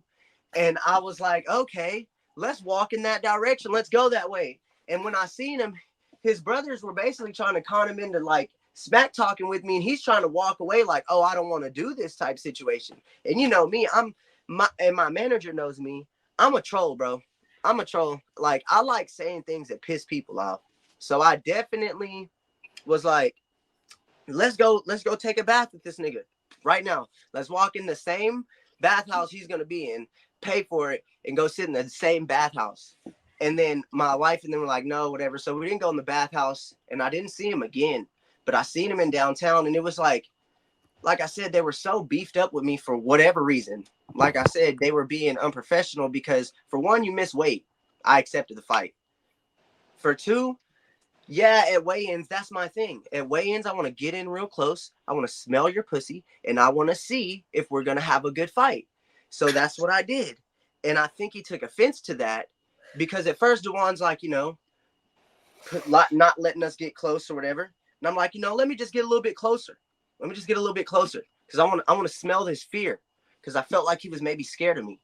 And like I said, after we fought, he messaged me, oh, I gave you the hardest fight you've ever had on a week's notice and blah, blah, blah. You're the ass clown samurai. So we were going back and forth. And then, like I said, we tried to set this fight up again to where, he would be the interim champ and I would be defending my belt. But unfortunately, him and Layden never fought for the interim belt. I don't know what happened there. So the fights never happened. And we just been at each other's throat ever since then. And I messaged Michael. I said, hey, man, tell his ass don't block me, bro. I don't like all the having to go through Dewan. And let me tell him personally, I think he's a bitch. And we just might as well go ahead and get it out of the way. Why are we going to hold on to things this long? Let's just get it out of the way. And I whoop your ass again. Except this time I'll stand with you like you want. And I texted him, I messaged him, and I told him, the first one that shoots a bitch. And I promise you, I'm going to stand by it and I'm going to live by it. The first one that shoots going to be a bitch. And I'm going to call him out on it. Because I already know I'm going to drop him with a 1-2. And he's going to shoot like a bitch. And that's what's going to fucking happen. And when I defeat Maddox Cooper and I take both my belts, I'm going to be standing right there watching him fight. Or he's going to be standing right there watching me get another belt. And it's going to suck so bad for him because he's going to be watching me. He got to watch me get one belt in front of him already. Then he'll watch me get another one. And he has nothing. So I'll feel amazing. I feel bad for Maddox because I'll be taking all my anger out on Maddox when it's really towards Jaden, which I feel bad for Maddox because I really feel like everyone's going to think he's going to beat me and he's going to win. But I don't feel like that. I feel like I'm going to get my first knockout of my career. And I'm going to look at Jaden while I'm putting my second belt on. And I'm going to squash this little beef. And then I'm going to go pro. And I'm going to become another 45 champion as a pro for RDC. No one's going to stop me. Nothing stopped me. I've been broke. I've lived with roaches. I've sold crack to roaches. I don't give a fuck. I'm not stopping until I'm in the UFC and I fight people for a living. I love farming and I love baling hay, but I love fucking motherfuckers up more. And that's what I want to do. And that's all I've ever thought about doing. All my since I was 14 years old. I mean, he's not gonna stop me because he calls me the ass clown samurai. I'm the ass clown who 50-45'd you, which means officially in an amateur fight, you have 2 10-8 rounds. You fucking suck, bro. You have 2 10-8 rounds and then 3 10-9 rounds against me. You suck to me. And then they put the record, the win on Trace Bounds' record. So he don't even have a loss. So wait, can you clarify that? Can you clarify that situation? Yeah. Clarify that for Harrison because I know about let that. me explain what happened. I'm supposed to fight Trace Bounds, who's 2-1 and 1 for the belt. I'm 2-2 at the time. Mm-hmm. And comes down to week of the fight. I'm already in Hot Springs, bro. I'm telling you right now. Like I told him, I could come to the podcast in person because I'm coming a week before the fight. That's what I do. I come the week before the fight. I'm pissing in y'all's territory. I'm going to show up to weigh-ins. I'm going to win a fight, and I'm going to leave. I do it ever since I've done it like that. It's been how it's done. Yeah. And that's how I win fights. So the state was like, hey, Trace Bounds has some type of he had got knocked out in his last fight and they wouldn't allow him to fight. And it took them up until week of the fight to notice this. So his teammate steps in, I guess, was his teammate Jaden Jenkins, which I don't know that situation. I don't know how Jaden became the runner-up guy. It wouldn't have mattered who it was that night. I was gonna win. You know, if it was Trace or if it was Jaden, my mind was set to win that night by submission or ground and pound or by decision. I wasn't going out there to knock anybody out. That was never my plan because I'm courageous and have enough morality and selflessness for myself to admit I don't really have knockout power. I have cut you open and beat you up power, take you down, wear you out. Like, I'm that type of fighter. I'm going to take you down and wear you out. If we stand, I'm going to pick you apart until you crumble to pieces. Kind of like cumulative damage fighter. Yes, I'm a damage fighter. You know, I want to see who can take more damage, and it's going to be me. I can take more damage than a lot of people. That's how I feel. So we come down to it. We're at weigh-ins, and like I said, I'm filling out my paperwork. Jaden's late, whatever. I'm thinking he's not going to show up. We're going to have another canceled bout on my record. I've done this so many times where I've stepped on the scale and I've get another canceled bout. People don't show up. So I'm like, oh, well, guess we'll go enjoy our time in Arkansas. Bam, Jaden shows up. He steps on the scale and the state comes over and he's like, hey, we need to talk to you at the table for a minute. So we're talking to him and we're doing all the paperwork for him to fight me and me to fight him. And they're like, well, he's overweight. And we were like, by how much? And they were like 3 pounds. And we were like, okay, that's a lot for a title fight. So we're talking 3 pounds with the pound allowance. And they're like, no, 3 pounds on top of the pound allowance. So I was like, well, I really don't care what weight he is. I drove 8 hours to get here and it's for a belt. I will fight him if he's 10 pounds over. I'm here. I'm ready. And he said, all right. We shook hands in front of the state and said, let's fight. He said, okay. He went rehydrated. I went and rehydrated. We weighed in. We fought. Everything. Turns out the video for our fight doesn't get released for months. I'm talking about I got it sent to me. I got it sent to me by some people who were able to recover it from a damaged computer. But I got it sent to me. I was offering to pay for it because it's my first title fight. You know, I need that footage. And a lot of people don't have it. Michael made a little montage of me before the podcast, whatever. And you can't find that fight on YouTube, can you? But I can't find it on YouTube. I was trying to find it, but I couldn't. I have it though, because I'm gonna make sure I have that shit. I need proof. Even if so we fight, like I say, and I look on Tapology and I'm like, man, why does it say that I fought Trace Bounds? Yeah. So I emailed them, hey, I never fought Trace Bounds, whatever. Nothing changes. Email them again. Nothing changes. Manager reaches out and they're like, hey, he never fought this guy. They didn't change nothing. They never changed nothing, never said nothing. Man, let me tell you something. My teammate has 2 Tapology accounts, and they're both under the same name. And when you look him up, he's either an African that's 20-0, or he's from the United States here in College Station that's like 5-1. They share an account basically. That's why you can't rely on Tapology or Sure Joke Dog. website. You can't. And I don't know who's running it, but for some reason, every promotion relies on it. That's and nasty. It's incorrect. He knows I didn't fight Trace Bounds. I've never fought Trace Bounds. So I don't know why that win is on him. And I've emailed them about it and everything like that. I can't specify or elaborate why, but they won't change it. And I don't think it's a blemish on my record. My record's still the same. It's a blemish on Trace's, which isn't fair to him. Right. No, that's disgusting. And Tapology, can't rely on them. These records and, I don't even know what's the purpose of doing that. Violating you and Trace. That's nasty work, bro. And I wanted to bring up a point because you guys are both fighters. And I'm halfway thinking about taking a fight, right? But my biggest fear is that I'm gonna get punched and I went out. I'm saying, no, I'm out of here. You need to do a lot of sparring. I keep saying it over again. Yeah, you need to normalize getting punched in the face. Yeah, man. Yeah. That's my biggest fear. My family show up. I'm trying to tap out. I'm like, no, I can't have that happening, dog. See, the mindset you got right now, you already lost. Mindset.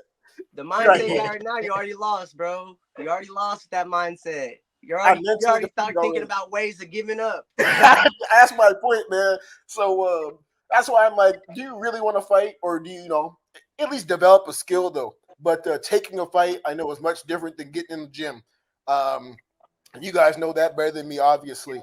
But that's my only thing in my mind. I'm like, damn, somebody might whip my ass. Somebody's gonna whoop your ass, but there's no might. It's gonna happen. I don't want that feeling. I know Michael invited me out to his fights. He's won most of them. But Michael, maybe you can elaborate. You're kind of like expressing your disappointment that you lost, right? In one of those fights. I was there. I watched it. I think it was just stylistically, you didn't fight the right fight. But that wasn't stylistically. This goes back to me taking a fight.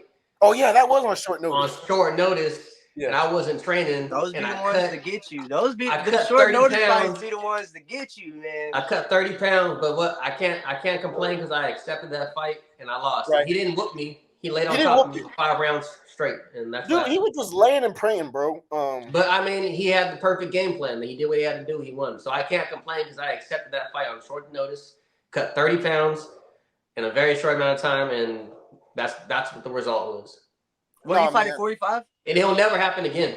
That's why Adarius has asked me, when are you going to fight again? When I fight again, I'm going to be at 120%. I won't be on short notice, and they're going to get all of me.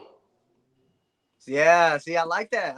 You see that? That's the Michael we need. That's the Michael we need. You see what I'm saying? That's the determination you need. See him up there talking about, I don't want to be all don't judge me, dog. You've already given up. You already given up, man. You got to be thinking, I'm gonna make him tap while my family's there. You're right. Yeah. No, that's the way you're supposed to be thinking, man. I'm gonna think that way until I get hit. Nah, bro. Before you do and accept any fights, I'm telling you, you need to spar at least hard for a year straight. Hard rounds. Hard sparring for a year straight. With people that can whoop your butt. Fives. No, Afro Samurai, one of our homies, he's not on the call right now, but did we run that show last week with Dato, Michael? Yeah, no, that was 3 weeks ago. Else? That was about 3 weeks ago with Dato. That wasn't 3 weeks ago. It's time. It was. I was in Oklahoma 3 weeks ago. It was 3 weeks ago. Dude, time is flying, bro. In California. Dude, you know how it is over here, man. We got time machines. He's on pronoun time. Yeah, I'm on pronoun time over here, man. He, she, her, man. I was about to jump on that community, but I'm not doing it on this show, man. But my homie Dato said he's be sparring pros. He's not like a fighter, but he says how much better it makes him. Yeah, technique you gotta wise, spar with people that whoop your butt. right? Getting your ass whooped, and so Yeah. I'm curious Go about get both beat you up guys' for like a opinions on year, that. bro. Go get You beat said up like for a like year. a year. How long Like did you you train said. before you took your first fight?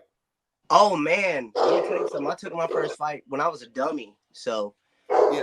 maybe I ain't gonna lie, my trainer kind of forced me to take my first fight. I would say my first legitimate fight was a fight I had against Jamil Shaid, which I lost by decision.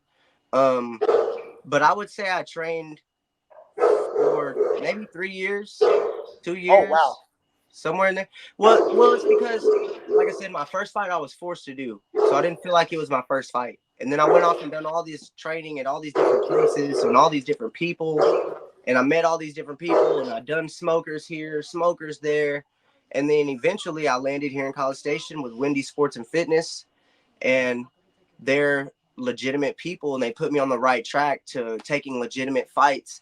And that's when I was like, hey, I'm going to train legitimately and take this serious. And I had 2 smokers for them, like with them as my team.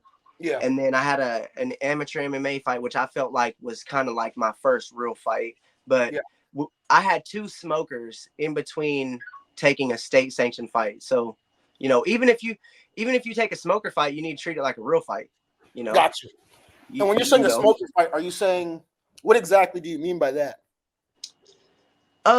Maybe Michael can explain better, but it's basically, like, I don't know, Michael, you could probably explain better. I'm kind of trying to understand what that means too. Okay, I heard that so term, bro. in Texas we call them smokers. Is it like a tune-up fight? Basically, it's like a hard, like a hard sparring night where this gym and this gym and this gym come and fighters are matched up and they spar hard as they can. A hard sparring night. We call them smokers where we come from. We call them smokers. I don't know why. That's how it was brought up to me and how I've always referenced them as smokers. And basically, you and your gym take your fighters, and this gym take their fighters, and this gym take their fighters, and this gym take their fighters. They meet up at a gym, and they match you by height and body weight and experience, and they hard spar each other hard as they can. So it's kind of like a fight, but with headgear, and it's way more controlled. There's no knockouts. There's no real subs. You stop before the sub comes, and it's like a lighter version of an amateur bout. That's maybe where I need to start. No, you need to start in the gym. Yeah, the gym first. Good point. Yeah. Start in the gym sparring your teammates as hard as you can. And then when you get confident sparring them, when you're to the point to where you're beating them up and you don't feel like they're beating you up, go take a smoker. Yeah. And then you'll be able to either re-humble yourself or you'll say, hey, I've gotten better. Now who can I spar with and what can I do to get even more better? Because there's going to be better competition. I was trying to tell my wife the other day, there's no more easy fights for us. Like Maddox is undefeated, I believe. Yeah, can you give us a preview of that fight? Your thoughts on him? Man, my thoughts on him, he's going to be tough. He's going to be the hardest fight that I've had. I feel like he's more technical than me, obviously. Everyone's more technical than me. But I feel like he's got a better gas tank than most of the people I've fought. And that'll give him an edge in the later rounds. But also, I feel like he's going to be slow on output, which I'm not because the rounds are only 2 minutes. 5 2-minute rounds. So to me, I have 1 minute less than normal each round to get my job done, which accumulatively is a round and a half less than normal to get the job done. So I'm going to try to, throw together more combinations, and I'm not necessarily going to be looking to knock him out, and I'm going to be hoping to knock him out. So what I mean by that is I'm going to string together combinations and hopefully one of them land in that sweet spot and he goes to sleep. And if not, then I won the combination in the exchange and we keep fighting. And I keep winning these combinations in these exchanges till hopefully he goes to sleep. And if he doesn't, then I'll win by decision and I'll be a 2-time champion. And that's how I see him. He's very tough and he's very courageous, as in I saw him getting his belt. He's got a belt. So I saw him getting his belt. I don't know if it's for a lower weight class, or not. Maybe Michael could be able to tell me, but I don't know. Yeah. I'm But not sure. he's maybe fighting me in a higher weight class. I'm not sure, but his dad was saying in the camera that, you know, he had prayed all night for it, and he had prayed, and so I know he's working hard, and he's got dreams just like I do. But we're in the sport of crushing dreams, and I've had my dreams crushed the last year that I've been out of MMA, and I'm not. It's over with, you know. That'll be my night where it's all over with. My dreams will be answered, and his will be crushed, and all these bad things that have been happening to me. Like I said, I got Crohn's disease during, like, on a night I was supposed to fight. I ended up getting Crohn's disease and not able to fight. And then I had, like I said, I had broken ribs. I had Christian pull out of the fights. I've had 2 or 3 other people pull out of fights that weren't made yet that I was preparing for. It's just been very crazy ever since I won the belt. God's been testing me really hard. And I felt somewhat defeated until I got this fight lined up, because it's perfect. A year later, in the same place, almost around the same time, will I be able to prove to everyone not only do I have jiu-jitsu, but I can also strike. And that's all I've wanted to do since I fought Jaden, is prove I can strike. Because on video, it don't look too good. But in the gym and in Texas, you come to Texas and you hear about me, they're like, oh, you don't want to spar him. You don't want to do this with him because I'm a tough teammate, is what they classify me as, a tough teammate. Because I believe there's hammers and nails. And I've been the nail for a long time. It's time for me to be a hammer. And if you're not tough enough to take the beating, then maybe you shouldn't be a fighter, because you can't build a house with only nails. Dude, let's talk about even that philosophy, hammer versus nail, right? One of my favorite fighters right now, Charles Oliveira. He used to be a horrible nail, man. He would just fold. And then he made this turning point where he'd be getting his ass whooped and then whoop somebody's ass. Gaethje. He had a child. He had a kid. Yeah, he found and that he lives motivation. In Brazil. Dude, the favelas, man. He did that to Gaethje, he did it to Chandler. Yeah. And now we see a much more resilient fighter who can take being a nail. He can't go broke. He has a Brazilian daughter.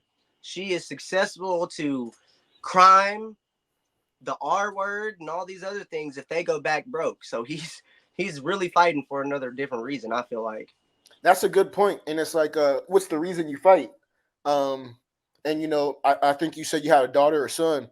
And so do you feel like that motivates you in your fights? Are you thinking about, hey, you know, I got wifey, I got my baby girl, you know, I got to go out there and do my thing. What are your thoughts on that?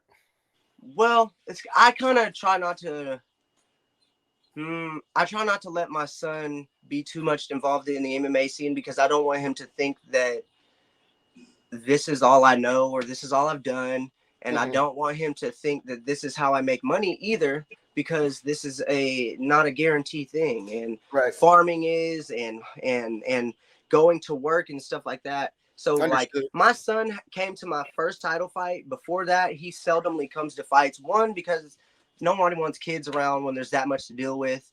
And 2, I just want him to learn that fighting isn't the answer, that going to work and working hard as you can, and when you get a wife, please your wife and respect your parents and stuff like that. I feel like my main motivation for fighting is, like I said, I started fighting a long time ago. Before me and my wife ever had a kid, we lived very, very broke. And before I had a manager, I had nothing. Like, I didn't have a car, didn't have a place to live. Me and my wife struggled. She worked at McDonald's, like you said, and I worked at this job and that job and roofing here and building houses here. And we lived in great poverty for such a long time. And it's not really until I started boosting in the MMA scene, kind of in my hometown, where people were like, you know, maybe this kid can be somebody. And I started thinking myself, maybe I can be somebody. If I continue to be the Afro Samurai and people see me as him instead of Adarius, who had nothing, who was broke, then I can be someone. So I portray myself as much as possible as the Afro Samurai, because he lives a greater life.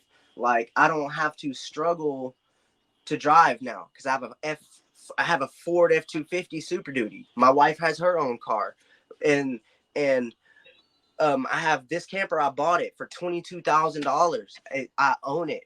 You know, like I own everything I have because my manager was great with money management. She was great with sponsorship management. We done a bunch of donations in my hometown to people who didn't even like me. Teachers who literally would ridicule me because I stank at school and I didn't have good or clean clothes.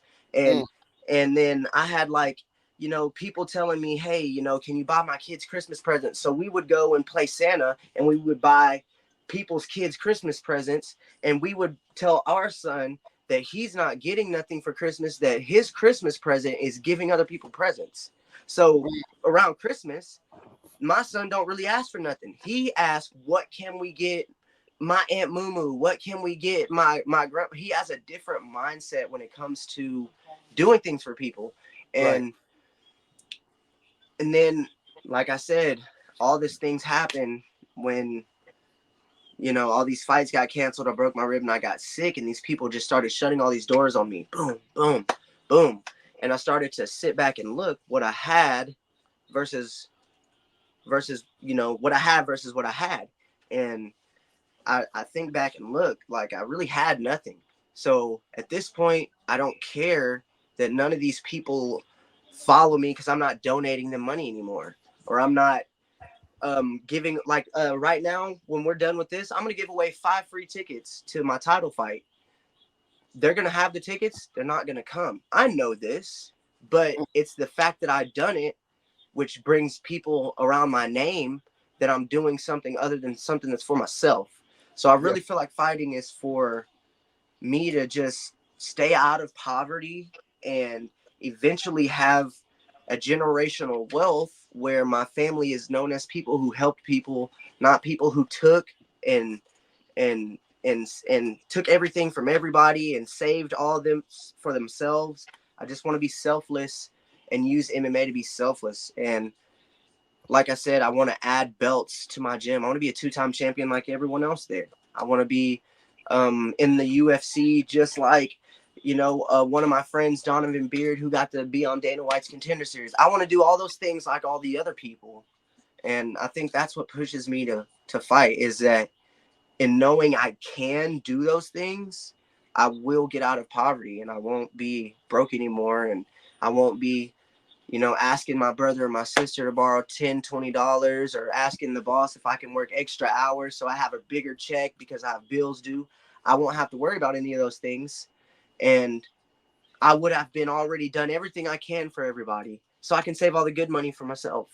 So, you know, I've done all the charity. I've done all the giving. I've took fights that I shouldn't have took for promoters to make them happy. I've done everything I can for everyone else. It's time for me to do for me, my wife, and my kid, for the small family I've created here in College Station. And that's all I'm focused on, is our success. And that's all that matters to me, is our success. How can we eat next week? How can we eat next month? How can we eat next year? You know, that's all I'm focused on, is the little small family I've created.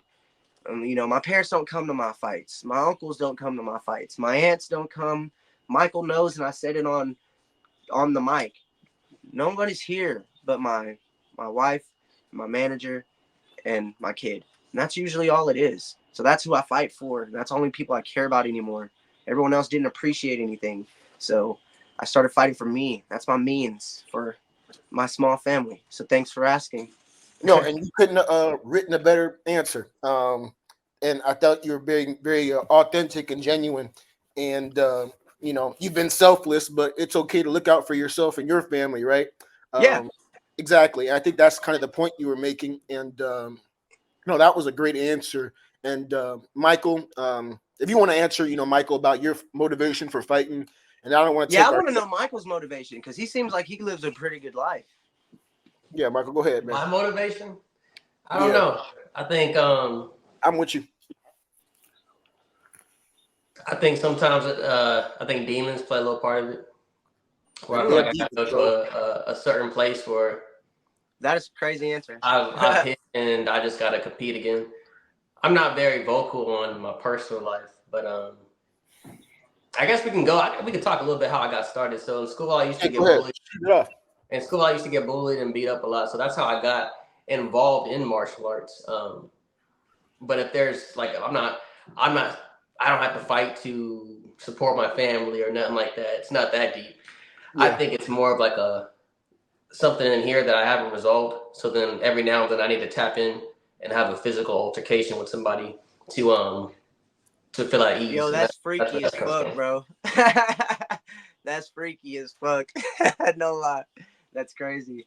I've never heard nobody say they just really do it because of that, you know. I've heard people say similar reasons, but never like that. You know, that's a good way to put it. Yeah, I'm not gonna front and say that I fight for my family or I need to.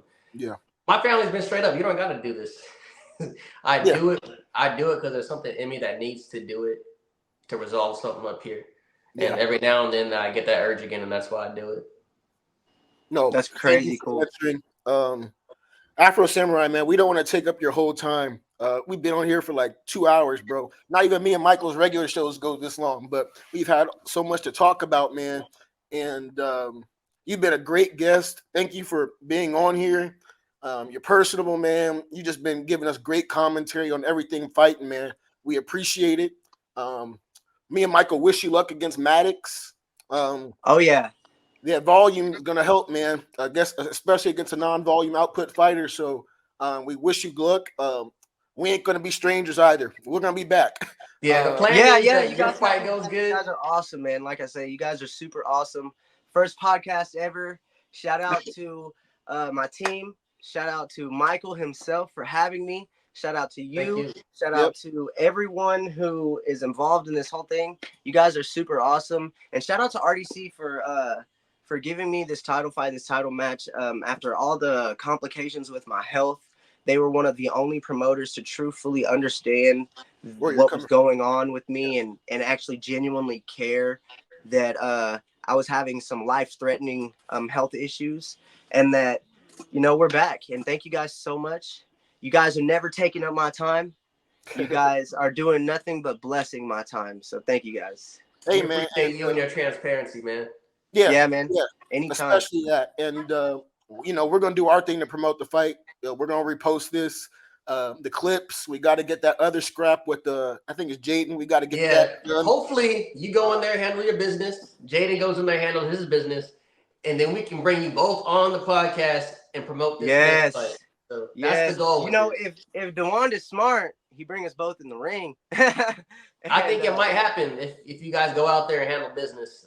June 15th, I think, right? Yeah, I'm gonna try to upset the crowd on this one. Once again, like I say, last time I went to Hot Springs, underdog. This time, underdog. We'll upset the crowd again. It'll be good to see Michael. It was great to be on the podcast. You guys, thank you so much, man. It means a lot. Yo, this is another episode of Draconian Combat. Like I said, we won't be strangers. We're not trying to meet somebody and then just not talk to them again, win or loss. Yeah. On that type of time, man. So we'll be revisiting. And people stay tuned for more content, man. Me and Michael are going to be dropping some more stuff. You know, we talk fighting, we talk life, we talk general stuff, react to, you know, life commentary, things of that nature. But Draconian Combat, we wish you luck. We want you to win. Mag's gonna get his ass whooped. He's gonna get his ass God whooped. And then look, next podcast I'm at both my belts. Hey, I want to see it. I want to see it. Both my have both your belts and we'll bring on Jaden with you. Yes, sir. Okay. Yes, sir. We're gonna run it, bro. We're signing off, baby. Draconian Combat. Afro Samurai is gonna get this dub, man. We'll talk soon though. All right, man. Let's go, baby.